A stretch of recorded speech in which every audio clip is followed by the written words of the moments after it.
Chapter 20 3 days later Jasper Holt rode into Hawk Valley from a westerly direction, serious and silent, with a light of purpose in his eyes and a new dignity about him; and Harrington, meeting him in trepidation, was surprised and not a little disturbed by the steady look of understanding that accompanied the grave bow he gave him.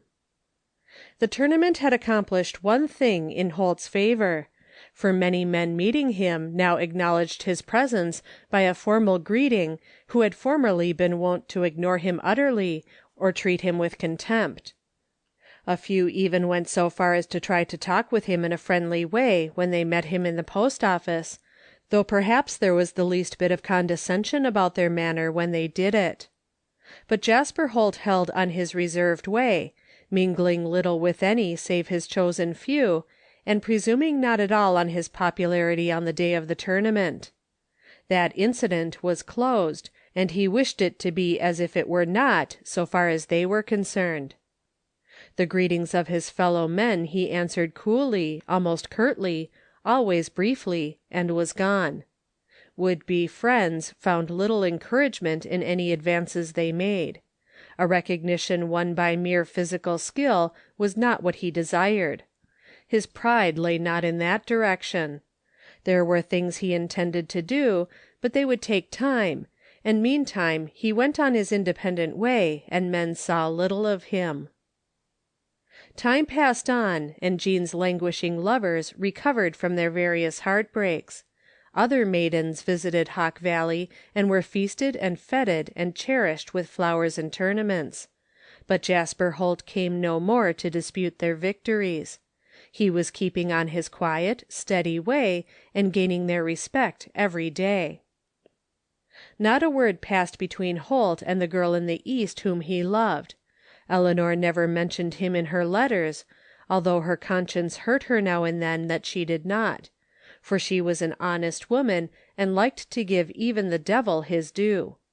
Moreover, Harrington, after a period of restlessness and unstrung nerves, appeared to have settled down to the fact that his enemy was not going to bring him to justice, and had developed a most extraordinary way of saying pleasant things about him now and then. He even suggested once that Eleanor include him in a dinner they were giving for business purposes, but his wife promptly vetoed the idea. Even for business purposes she would not lay aside her principles, she said, and shut her lips in a firm line that reminded Harrington of her younger sister.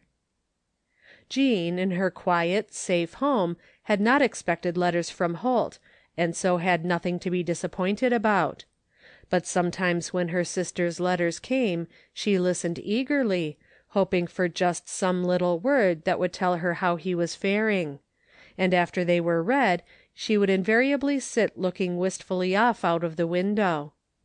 Her father and mother noticed it, and wondered if she had left her heart behind her with any of the many lovers of whom Eleanor had written. They talked it over at dusk sometimes when they were alone, and looked ahead to the years when their girl would be without them. "I'd like her to find a strong, noble man," said her father. "I cannot bear to think of her treading her years alone. And yet there are very few men of that kind." And he sighed. "Perhaps we ought to send her back to Eleanor's for another visit," suggested her mother anxiously. "We called her home so soon before her visit was done, you know. It may be there was someone there. It may be she would like to go."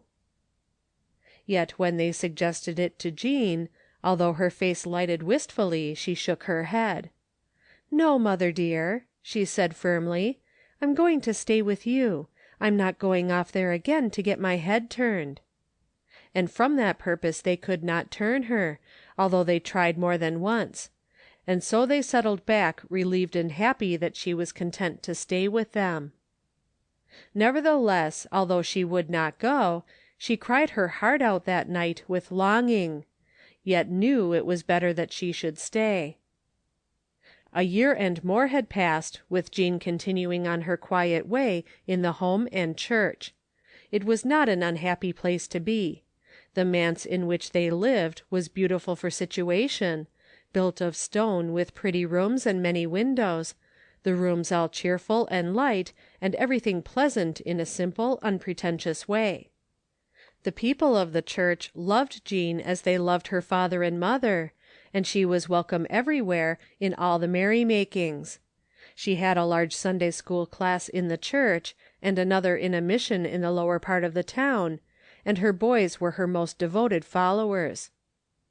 Neither was she without older admirers, for all the young men in the church and neighborhood were her friends, and she was as popular at home as she had been in the West.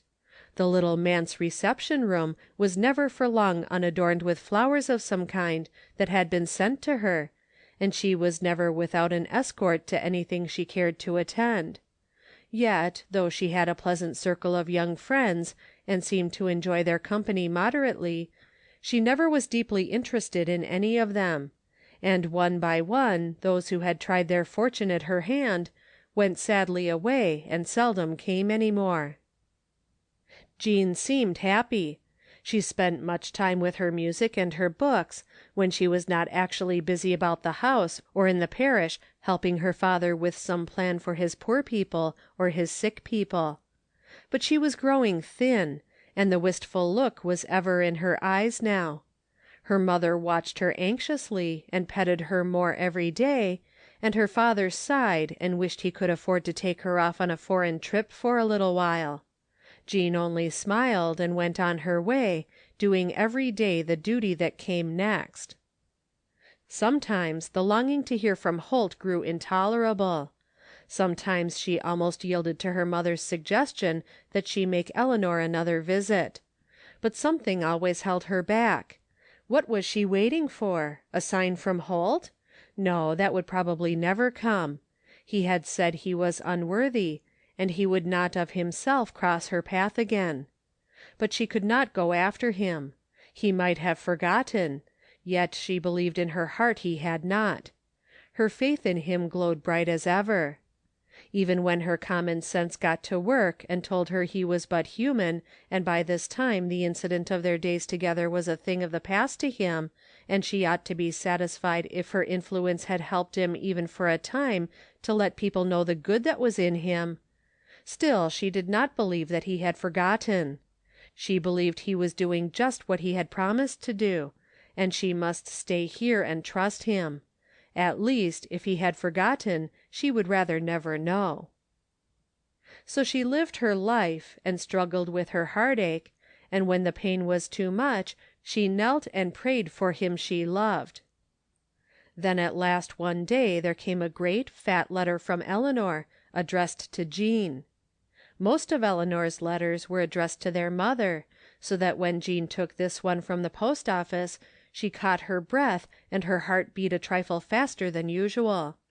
What could Eleanor have to say to make such a nice, thick letter, and why was it sent to her instead of to mother? Perhaps she was worried about mother, or perhaps she wanted to tell some trouble to her and not worry her parents. But always when a letter came from her sister, she felt there was that blessed chance that perhaps she might say some little word about Holt, just to let her know he was alive.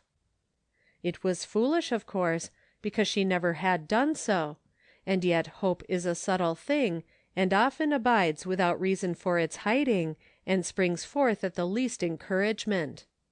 Then, there was always a little comfort that she said nothing against him, for she knew that Eleanor was so constituted that if Holt had done anything which the town considered very atrocious, Jean would have had to hear of it within the next 24 hours. For Eleanor liked to establish her theories by facts even if it were years after they were uttered. Jean did not open her letter at the office. Her hand was trembling too much and her heart beating too wildly.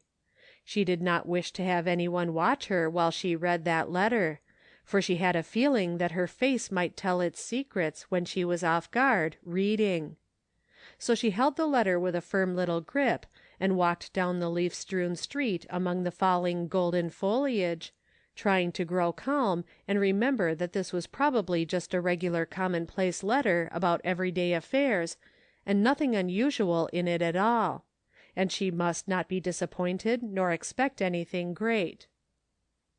She did not open the letter until she was safe on the vine-covered piazza at home, sitting in the hammock where she would not be disturbed. Some strange power held her from taking it to her mother and sharing its first reading with her as she usually did any letters she received, especially one of Eleanor's. Afterward she wondered at this, wondered too, as she remembered how cold her hand had been, and how it had trembled when she tried to open the envelope with her hat pin. She was so agitated, so sure by this time that something was the matter, that as she took the folded sheets from the envelope she closed her eyes and breathed a quick petition. "Oh, dear Father, make me strong for whatever it is." Then she unfolded the thick sheets and read the letter. End of chapter 20.